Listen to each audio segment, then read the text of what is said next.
the founder of Moms Demand Action for Gun Sense in America, an organization that was founded in the aftermath of the Sandy Hook massacre at Sandy Hook Elementary School in Newtown, Connecticut. For our final speaker, ladies and gentlemen, please welcome Shannon Watts.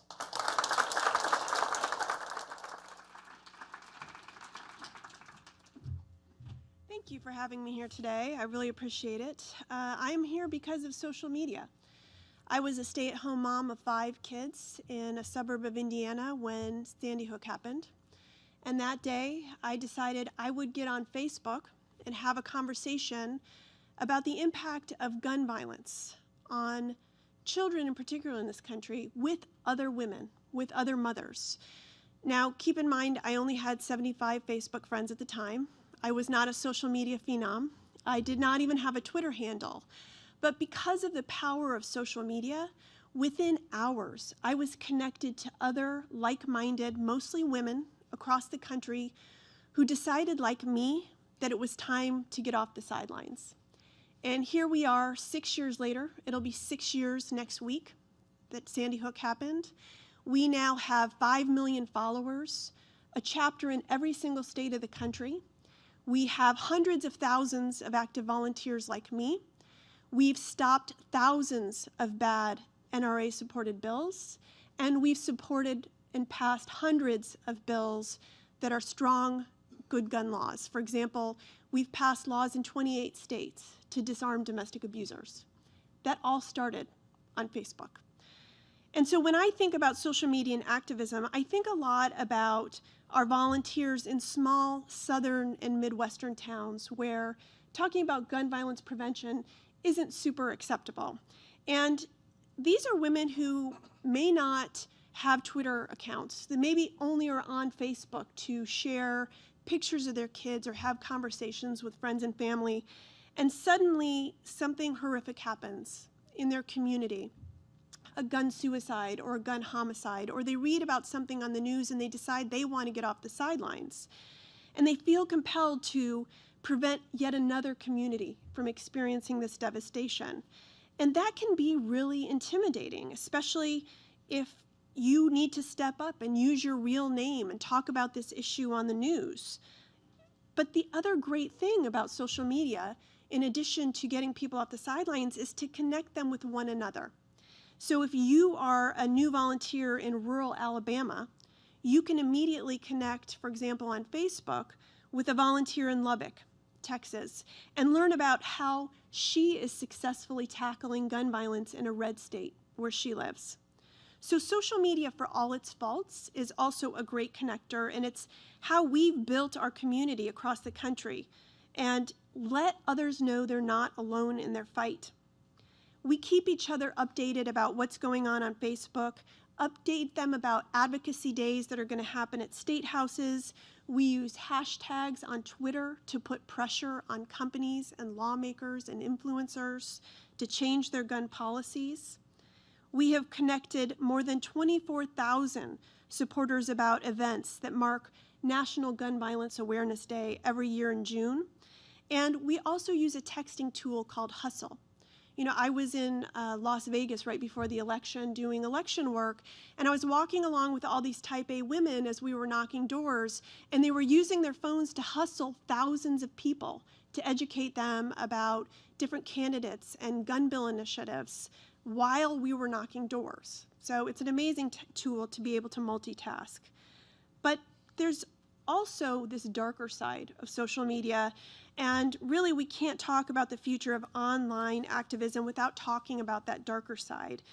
We live in a country where 300,000 hate crimes occur every year, many of which involve guns.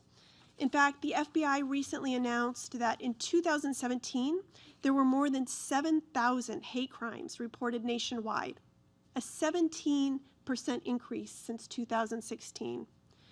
And look, every nation is home to racists and bigots and misogynists who hate people and want to attack them. But only America gives those people easy access to arsenals and ammunition. Tragically, we saw this play out in Michigan in this last fall, how online platforms can coddle white supremacists, and then we in turn give them easy access to guns, And that enables these people to destroy lives and communities, like after 11 were killed during their worship in a synagogue. And hate is also directed at those of us who refuse to remain silent on this issue. Our volunteers, including myself, have received rape and death threats online and offline since we got involved in this activism. We've had armed gun extremists show up at our events with loaded guns, even when children are present. And at one event in Kentucky a couple of years ago, nearly a dozen men walked in with their firearms and just sat in the front row to try to intimidate and silence our volunteers as we talked about something as simple as just wanting a background check on every gun sale.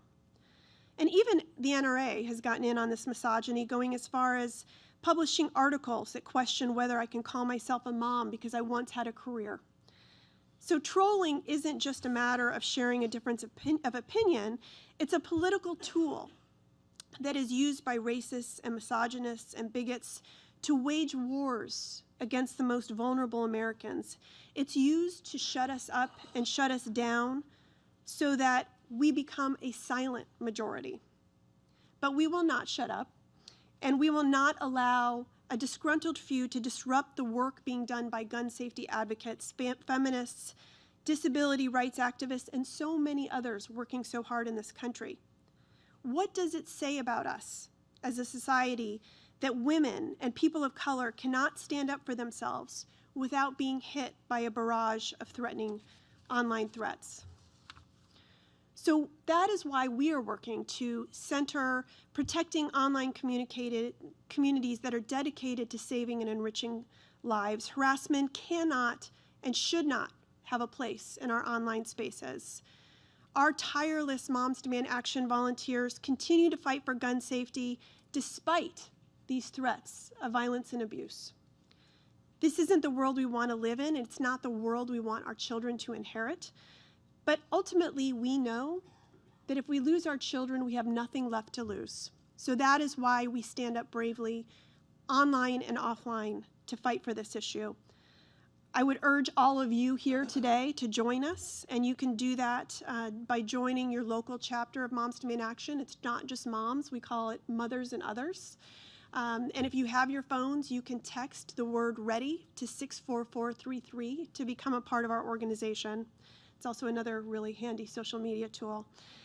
But ultimately, we cannot allow the cowardice of a few to jeopardize the possibilities of all that we can accomplish using online tools, but also making sure that we're acting offline. The future and the future of our children depends on it. Thank you so much.